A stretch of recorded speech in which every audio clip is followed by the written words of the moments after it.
Christopher Wilson is the senior associate at the Wilson Center's Mexico Institute, where he leads research and programming on regional economic integration and U.S.-Mexico border affairs. He joins us today to provide an update on the U.S.-Mexico High-Level Economic Dialogue, an initiative in need of an acronym. HLED just doesn't roll off the tongue. That's right. Announced in 2013. That's right. Before we talk about the current state of affairs, could you give us a recap about what the intention was when President Obama and President Nieto announced the initiative? Sure. So this was right around the beginning of the term of President Peña Nieto in Mexico.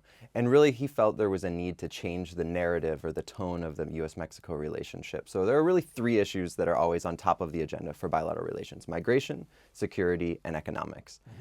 And because of the big focus on security issues with the war against drugs, fight against organized crime in Mexico under the previous administration, the tone about Mexico had gotten a little dire. That was all people were hearing about. So there was a desire to really find a way to push something else back up to the top of the agenda. And accentuate the positive. There's a lot to do on the economic front. Has it worked in that regard? Has it changed the discussion? Well, there have been sort of some ups and downs over time, but it certainly did. I mean, it certainly changed the agenda because they've actually created a lot of new stuff, which is what you had to do. You had to actually have a story to tell before you could tell the story. And so now there's a list of issues that are being addressed through this high-level economic dialogue. And when President Nieto visited Washington a couple months ago, he talked about concrete results. Is that what you're referring to when you talk about these things that have been created? What are some of them? Yeah, so there's been a big focus on, I mean, it's almost a laundry list of topics that they're addressing, so I can't talk about every single thing. But there's some exciting things happening at the border, for example. There's a binational terminal being built between Tijuana and San Diego. So basically so that the Tijuana airport can be used by residents of San Diego without even having to drive to the other side of the border. They can park on the U.S. side of the border, walk across a bridge straight into the terminal and take a flight. That's being constructed as we speak. It'll be up and running in several more months. Is something like that unprecedented? I think so. I mean, I've never heard of an example of something similar in other places. And it's an example of the ways that we can be creative in building new infrastructure so that the border is not really a barrier, but is a place where we can take advantage of some of the opportunities and differences between our countries. And what are some of the main challenges still remaining to really accelerate this type of integration and cooperation?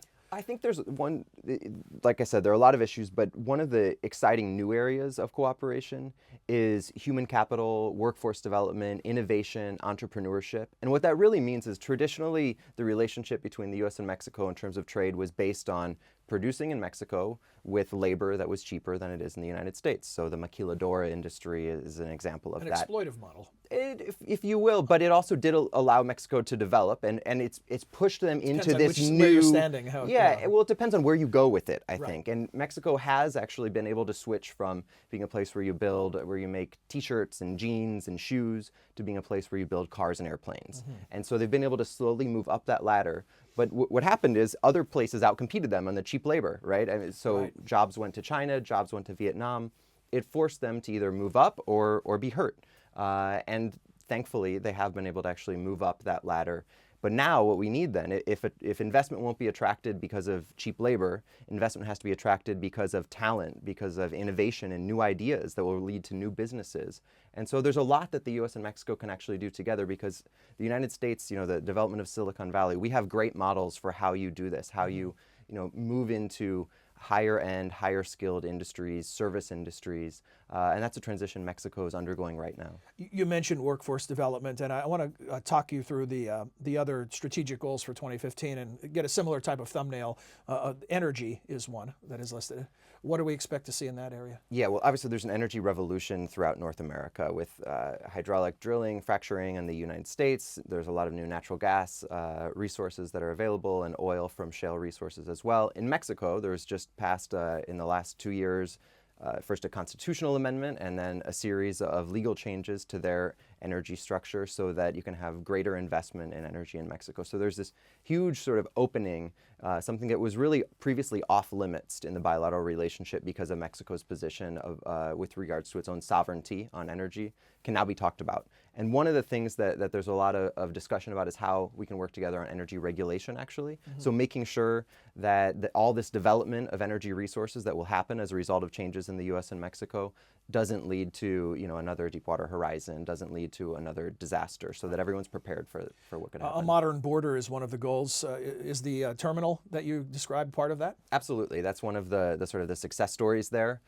Expected to be opened in the next several months is a new rail terminal between the U.S. and Mexico outside of Brownsville. That will be, in fact, the first new rail line opened between the U.S. and Mexico since the Mexican Revolution a century ago. So we really needed this for a long time, and finally some of these projects are coming to fruition to allow products to move back and forth freely between the two countries, so that, you know, what we really do now is we build things together. So that the autos that I was talking about being built in Mexico are really built in North America.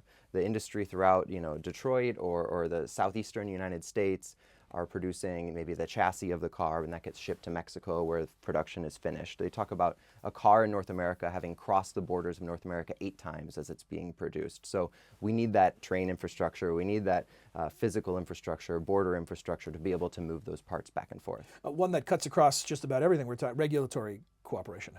What are the goals in that regard? Yeah, well, the concept there is basically, you know, sometimes for silly reasons, you may need to produce a wire that's just yellow in the United States for a certain product, and it has to be green in Mexico, or it needs to be X centimeters or millimeters in Mexico and a different number of inches in the United States. It's like, how can we make sure that we don't have to trivial, have... but could also hold up a lot of production. That's right. Well, it basically means you have to have 2 separate lines of production, one for the U.S. and one for Mexico, for reasons that don't actually have anything to do with product safety. You know, both standards could be sufficient, but it's a matter of finding a way to have a standard that works for both countries so that you can save.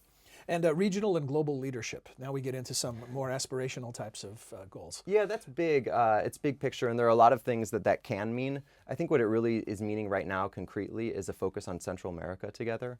You know, as Mexico has picked up its fight against organized crime, some of those groups have moved their operational bases to Central America. More and more of the drugs that are coming to the United States are making a stop in a sort of a staging ground in the countries of the Northern Triangle of Central America, Guatemala, Honduras, and El Salvador. And so Mexico and the U.S. really need to be looking at that together so that those countries are able to respond to these major challenges that they're facing and admit that these are regional flows and we all have shared responsibility in addressing these issues. And the final strategic goal in the little bit of time we have remaining, Chris, is this stakeholder engagement. It sounds jargony. What does that actually mean on the ground? Yeah, I mean, I think this is something that it's really important that they added that to the agenda. This last year, I spent a lot of time traveling the border region, speaking to local communities about economic development in that region. And they all were excited as can be about the prospects of engaging in the high-level economic dialogue, but they didn't know what was happening or how to get engaged in the process. And so I think government officials, they had made some efforts previously, but realized they were insufficient, realized they weren't doing enough to talk to people on the ground about what they needed in order to do more business between the U.S. and Mexico, and now they're making a commitment to do so. Chris, a remarkable amount of information in a short time. Thank you for that lightning round briefing. Thanks a lot, John. Take care. Thanks.